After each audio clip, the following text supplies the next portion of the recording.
মনে করেন, কিন্তু আমি শক্ত লোক নই।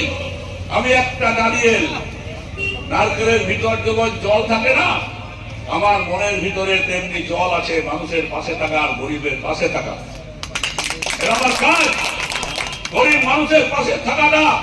আমি বলছি যে সব চাইতে এত শান্তি, এত ভালোবাসা আপনি আর কোথাও পাবেন না। একটা জিনিস, প্রত্যেকটি গরিব, প্রত্যেকটি পরিবারের পাশে গিয়ে আপনি বলুন যে আপনার অসুবিধাটা কি আছে, কেন আপনি আমাদেরকে ভোট দেবেন না, কি দোষ করেছি আমরা, তার কাছে জানার চেষ্টা করুন, তার কাছে জেনে নিয়ে বলুন।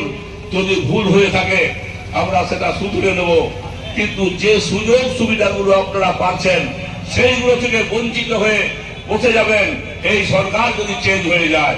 তাই এই সরকারের প্রতিনিধি হয়ে পুরুলিয়া জেলায় 242 নম্বর বিধানসভার প্রার্থী সুজয় ব্যানার্জি মানুষের পাশে থাকা ব্যক্তি, তার প্রতি ভরসা রাখা যায়, তার প্রতি আস্থা রাখা যায়।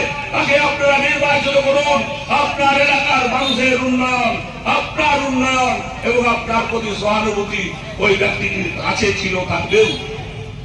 এই কথাটা আপনারা মানুষের কাছে পৌঁছান। আমার নেত্রী যেভাবে আমাদেরকে ছোট থেকে কর্মী করে নিয়ে আজ আপনাদের কাছে নির্বাচন করাবার প্রার্থী করেছে, আমি সেই মহান নেত্রীকে আমি হাজারো হাজারো স্যালুট দিচ্ছি। আগের বারে হেরে যাওয়ার পরেও সে আমাকে এখানে দিয়েছে, তাই হাজার হাজার স্যালুট, প্রণাম। এবং এই যে রাস্তা রেখেছে আমার প্রতি, তার প্রতি ভরসা রেখে আপনাদের প্রতি ভরসা রাখতে এসেছি আমি। আর আপনারা আমার প্রতি যেমন ভরসা রাখার জন্য আমি আবেদন জানাচ্ছি, আপনারাও তেমনি নিজেরা আমাকে ভরসা রেখে আপনারা মানুষের পাশে যান, মানুষের কাছ থেকে ভোট কালেকশন করুন, আগ্রহ করুন। বলুন যে আমরা শুধু ভোটটা নিয়ে পালিয়ে যাই না। মমতা ব্যানার্জির দল নির্বাচনের প্রতিশ্রুতি মিথ্যা মিথ্যা দেয় না। আজ পর্যন্ত মমতা ব্যানার্জি নির্বাচনে যত প্রতিশ্রুতি দিয়েছে তা অক্ষরে অক্ষরে প্রত্যেকটা জিনিস পালিত হয়েছে। তাই আমরা তৃণমূল কংগ্রেস আপনার কাছে দাবি জানাচ্ছি, আমাদেরকে ভোট দিতে হবে। আমি তখন ছিলাম বিরোধী দল, সিপিএম তখন ক্ষমতায়। আমি একবার মানুষের কাছে গিয়ে বলতাম, ভাই সব তোমরা আমাদেরকে একবার বিশ্বাস করে দেখো। সিপিএমকে তোমরা 35 বছর ধরে বিশ্বাস করেছো, তৃণমূলকে একবার বিশ্বাস করো। যদি ধোকা হয় ভগবানের দিব্যি করে বলছি, ঋণ থেকে আপনাদের ঋণ শোধ করে নিয়ে যাবো, এই কথা দিয়ে গেলাম।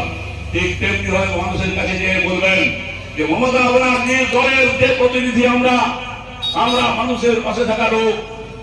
আপনারা যদি ভুল কখনো করে থাকি আপনারা বলুন, আমার সামনেই বলুন।